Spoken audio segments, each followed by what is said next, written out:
Hello, I'm Brad Neary.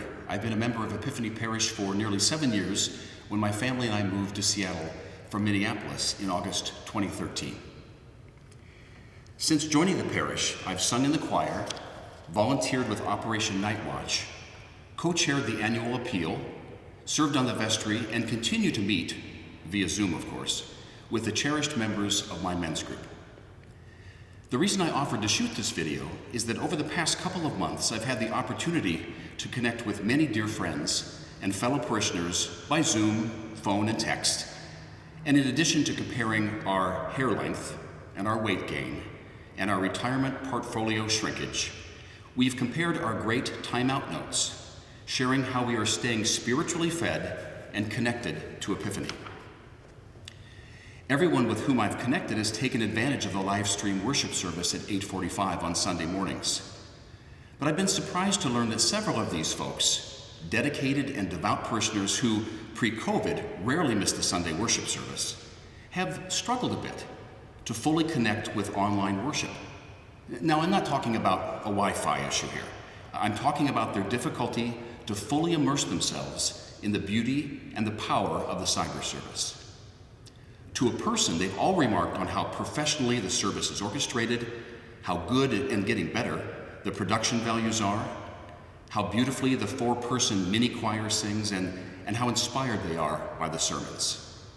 And yet, something seems to be missing for them, and they struggle to put a finger on it.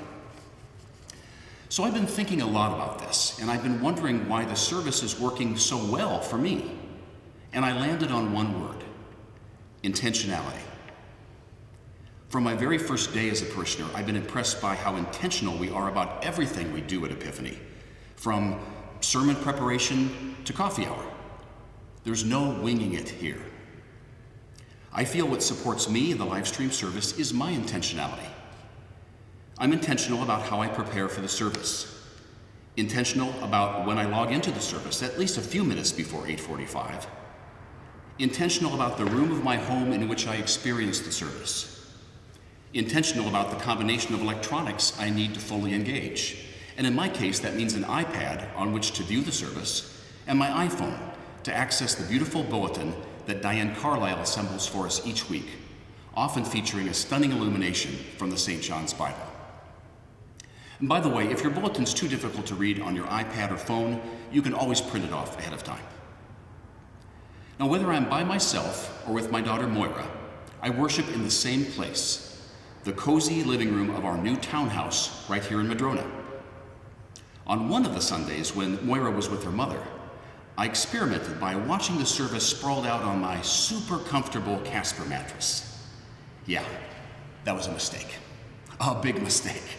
I think I made it all the way through Dwight's sermon before conking out, but I can't promise you that. So lesson learned, back to the living room, sitting up. Every week I cut out hosts from Killer Dave's 21 whole grain and seeds organic bread using a small ice cream scoop. I've also found that Italian sweet vermouth is a pretty great replacement for consecrated altar wine.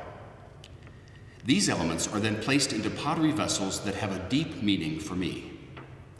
Both the cup and the bowl were produced by Richard Bresnahan, the artist in residence and master potter at St. John's University in Collegeville, Minnesota, my alma mater and current employer. I first used the cup years ago when I participated in Richard's annual ceremonial firing of the largest wood-fired kiln in North America. The bowl into which I placed the hosts has an even more tender backstory. It's one of a small number of kind of wonky, uneven pieces that Richard produced with atrophied skills after returning to the studio following his long recovery from a near-fatal cardiac event and quadruple bypass. This world-renowned potter, with true Benedictine humility, gave these imperfect works as gifts to his close friends, and I'm honored to own one. I placed both of these vessels into a larger bowl that Richard threw when Moira was just an infant.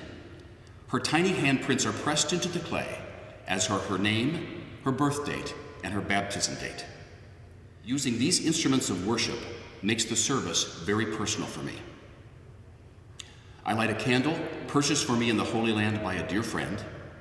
I read every word and sing every note, much to the chagrin, I'm guessing, of my next-door neighbor, Michael. While I desperately miss my physical connections I had with you and my other fellow parishioners on Sunday mornings, live stream worship is as powerful and, in some ways maybe even more powerful given my self-isolation. I'm often deeply moved by the sermon, and now I don't need to control the tears that run down my cheeks as I used to feel when I was in the pews. On the Sundays Moira is with me, giving each other communion is one of the most soul-warming things I have ever done. So, I finish my coffee at about 8:30. I don't make my bed while listening to the sermon. I don't scramble eggs while having my iPad propped up on a cereal box. Now, this next point is critical. My approach is working beautifully for me. Your approach may be working beautifully for you. I may be using pottery. You may be using Tupperware. I may be using Killer Dave's bread. You may be using a croissant. I may be using a beautiful votive from the Holy Land. You may be using the first glassy baby that a dear friend ever gave to you. You may be sipping Starbucks throughout. It's all good. But if you do feel that something is still missing, I encourage you to perform a quick intentionality scan to see if maybe a few minor adjustments in your process could make a big difference. In closing, I pray that these live stream services are in our rearview mirrors in the relatively near future, and that soon we are sitting together in this beautiful sanctuary. But until then, know that I am deeply connected to my Epiphany family and the Holy Spirit from my townhouse, 1119D, just up the street.